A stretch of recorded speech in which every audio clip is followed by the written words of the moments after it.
ಕುಡಿದ ಮತ್ತಿನಲ್ಲಿ ನಾನು ರೌಡಿಸಂನಲ್ಲಿ ಸಿಂಹ ಅಂತ ಲಾಂಗ್ ಹಿಡಿದು ಅರಣ್ಯ ಇಲಾಖೆ ಸಿಬ್ಬಂದಿ ಪುಂಡಾಟ ಮೆರೆದಿದ್ದಾನೆ. ಧಾರವಾಡ ಹೊರ ವಲಯದಲ್ಲಿ ಸಮವಸ್ತ್ರದಲ್ಲೇ ಮದ್ಯಪಾನ ಮಾಡಿ ಕೆಎಸ್ಎಫ್ ನೌಕರ ಜನರಿಗೆ ಆವಾಜ್ ಹಾಕಿದ್ದಾನೆ. ಡ್ಯೂಟಿ ಸಮಯದಲ್ಲಿ ಕಂಠಪೂರ್ತಿ ಕುಡಿದು ಸಾರ್ವಜನಿಕರಿಗೆ ತೊಂದರೆ ಕೊಟ್ಟಿದ್ದಾನೆ. ವಿಡಿಯೋ ಮಾಡ್ತಿದ್ದ ಸ್ಥಳೀಯರಿಗೆ ಯಾಕೆ ವಿಡಿಯೋ ಮಾಡ್ತಿದ್ಯಾ, ನನ್ನ ಹಾಗೆ ಯಾರು ಲಾಂಗ್ ಇಟ್ಕೊಂಡಿದ್ದಾರೆ, ಬೈಕ್ನಲ್ಲಿಟ್ಟಿದ್ದ ಲಾಂಗ್ ಹೊರ ತೆಗೆದು ನಾನು ರೌಡಿಸಂನಲ್ಲಿ ಸಿಂಹ ಅಂತ ಆವಾಜ್ ಹಾಕಿ ಲಾಂಗ್ ತೋರಿಸಿ ಆವಾಜ್ ಹಾಕಿದ್ದಾನೆ. ಅರಣ್ಯ ಇಲಾಖೆ ಸಿಬ್ಬಂದಿಯ ಈ ಪುಂಡಾವರ್ತನೆ ಸ್ಥಳೀಯರ ಮೊಬೈಲ್ನಲ್ಲಿ ಸೆರೆಯಾಗಿದೆ. ಸೆಪ್ಟೆಂಬರ್ನಲ್ಲಿ ತಿಮರೋಡಿ ಗಡಿಪಾರು ಮಾಡಿ ಪುತ್ತೂರು ಎಸಿ ಸ್ಟೆಲ್ಲಾ ವರ್ಗೀಸ್ ಆದೇಶ ಹೊರಡಿಸಿದ್ರು. ಆದರೆ ಗಡಿಪಾರು ಆದೇಶ ರದ್ದು ಕೋರಿ ತಿಮರೋಡಿ ಹೈಕೋರ್ಟ್ ಮೆಟ್ಟಿಲೇರಿದ್ರು.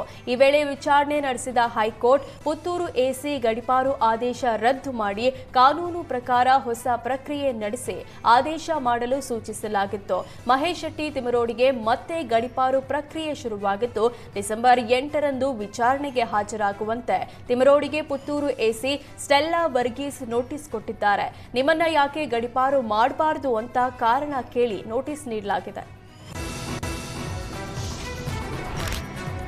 ಹಾವೇರಿ ಜಿಲ್ಲೆಯಲ್ಲಿ ಮಧ್ಯಾಹ್ನದ ಬಿಸಿಯೂಟ ಯೋಜನೆ ಹಳ್ಳ ಹಿಡಿದಿದೆ. ಮಕ್ಕಳ ಬಿಸಿಯೂಟಕ್ಕೆ ಕಳಪೆ ಹಾಗೂ ಹುಳು ಹಿಡಿದ ಬೇಳೆ ಮತ್ತು ಇತರೆ ಸಾಮಗ್ರಿಗಳನ್ನು ಸರಬರಾಜು ಮಾಡಲಾಗ್ತಿದೆ.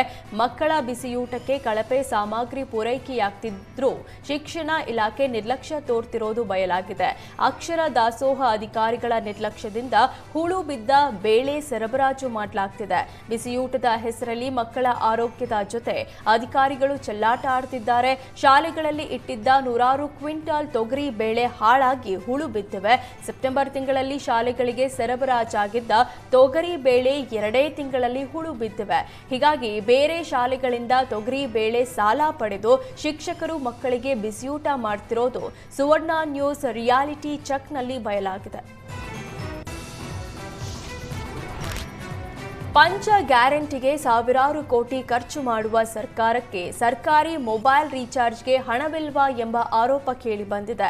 ಚಿಕ್ಕಮಗಳೂರು ಸ್ಥಳೀಯ ಸಂಸ್ಥೆಗಳ ಅಧಿಕಾರಿಗಳ ಮೊಬೈಲ್ ರೀಚಾರ್ಜ್ ಇಲ್ಲದೆ ಸ್ವಿಚ್ ಆಫ್ ಆಗಿದೆ. ಪಿಡಿಒ, ತಾಲೂಕು ಪಂಚಾಯಿತಿ ಇಒ ಅಧಿಕಾರಿಗಳ ಸರ್ಕಾರಿ ಫೋನ್ ನಂಬರ್ಗಳಿಗೆ ಕರೆನ್ಸಿ ಇಲ್ಲದೆ ಸ್ವಿಚ್ ಆಫ್ ಆಗಿದೆ. ಚಿಕ್ಕಮಗಳೂರಿನ ಯಾವುದೇ ಪಿಡಿಒ ನಂಬರ್ಗೆ ಕಾಲ್ ಮಾಡಿದ್ರೂ ಸ್ವಿಚ್ ಆಫ್ ಅಂತ ಬರ್ತಿದೆ. 6 ತಿಂಗಳಿಂದ ಸರ್ಕಾರ ಪಿಡಿಒ ಮೊಬೈಲ್ ರೀಚಾರ್ಜ್ ಮಾಡಿಲ್ಲ ಎಂಬ ಆರೋಪ ಕೇಳಿಬಂದಿದೆ. ಗ್ರಾಮ ಪಂಚಾಯಿತಿ ಅಭಿವೃದ್ಧಿ ಅಧಿಕಾರಿ, ತಾಲೂಕು ಪಂಚಾಯಿತಿ ಮುಖ್ಯ ಕಾರ್ಯನಿರ್ವಾಹಕ ಅಧಿಕಾರಿಗಳ ಸರ್ಕಾರಿ ಫೋನ್ ನಂಬರ್ಗಳಿಗೂ ಸರ್ಕಾರ ಕರೆನ್ಸಿ ಹಾಕಿಲ್ಲ. ಹೀಗಾಗಿ ಪಿಡಿಒ ಹುಡುಕಿಕೊಂಡು ಕೆಲಸ ಕಾರ್ಯ ಬಿಟ್ಟು ಜನರು ಗ್ರಾಮ ಪಂಚಾಯಿತಿ ಮುಂದೆ ಕಾಯುವ ಸ್ಥಿತಿ ಎದುರಾಗಿದೆ. ಮೊಬೈಲ್ ರೀಚಾರ್ಜ್ ಮಾಡದ ಸರ್ಕಾರದ ವಿರುದ್ಧ ಹಳ್ಳಿಗರು ತಮ್ಮ ಆಕ್ರೋಶ ವ್ಯಕ್ತಪಡಿಸಿದ್ದಾರೆ.